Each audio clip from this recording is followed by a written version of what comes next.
Assalamualaikum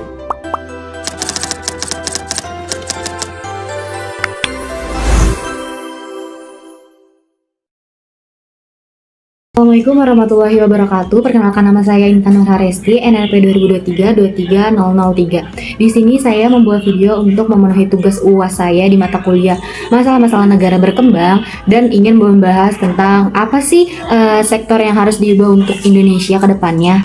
Jadi buat kalian tetap dengerin terus ya. Menurut saya, sektor yang harus diperbaiki untuk Indonesia itu sektor pertanian. Kenapa? Karena sektor pertanian ini merupakan sektor yang paling utama untuk diperbaiki oleh Indonesia.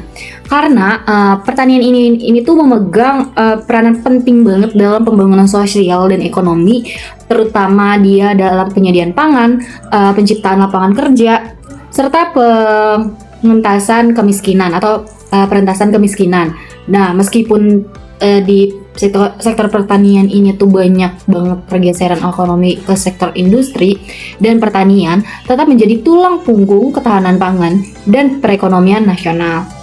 Dan di sisi lain tuh sektor pertanian Indonesia menghadapi sejumlah tantangan serius seperti rendahnya produktivitas, ketergantungan pada impor pangan, terbatasnya akses petani terhadap teknologi dan modal, serta dampak perubahan iklimnya. Nah, dalam kebijakan perdagangannya di Indonesia sendiri itu menjadi membuka peran impor pangan secara luas, seringkali melemahkan posisi petani lokal. Hal ini juga menunjukkan bahwa pembukaan pertanian tidak bisa dilepaskan dari dinamika global, termasuk pengaruh negara lain, perjanjian dagang, dan tekanan pasar internasional. Dan yang aku lihat ini, kalau misalkan kita lihat dari paradigma HI ya, aku melihat di sini tuh ada dua teori, yaitu liberalisme dan realisme. Kenapa? Karena dalam paradigma HI, pendekatan liberalisme ini dapat digunakan untuk melihat pentingnya kerjasama ekonomi lintas negara dalam memperkuat sektor pertanian. Dan liberalisme ini juga memandang bahwa percaya interdependensi ekonomi dan institusi internasional dapat menciptakan kondisi saling menguntungkan, atau yang kita tahu tuh win-win solution. Dan dalam konteks sektor pertanian ini pun, Indonesia dapat meningkatkan ekspor produk pertanian bernilai tambah, menarik investasi asing untuk pembangunan infrastruktur pertanian, serta memanfaatkan teknis dari organisasi internasional seperti FAO atau WTO.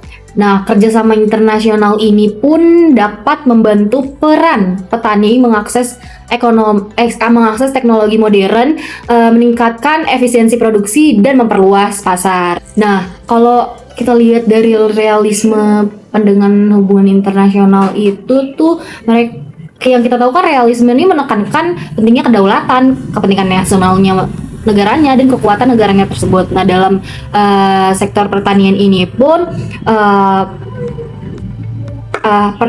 harus dilindungi karena menyangkut kedaulatan pangan. Dan ini tuh ketergantungan terhadap impor, terutama untuk komoditas strategi seperti beras, kedelai, dan jagung, dapat mengancam keamanan nasional jika terjadi krisis global atau konflik geopolitik, teman-teman. Dilihat dari kedua pendekatan ini kan, liberalisme dan realisme ini dapat memberikan strategi yang seimbang untuk Indonesia.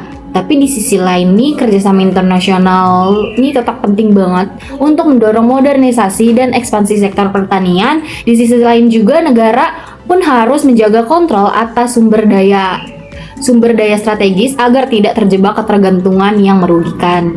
Dengan memperbaiki sektor pertanian secara menyeluruh, Indonesia tidak hanya dapat meningkatkan kesejahteraan petani, tetapi juga masyarakat pedesaan, dan memperkuat posisi tawar dalam sistem perdagangan global.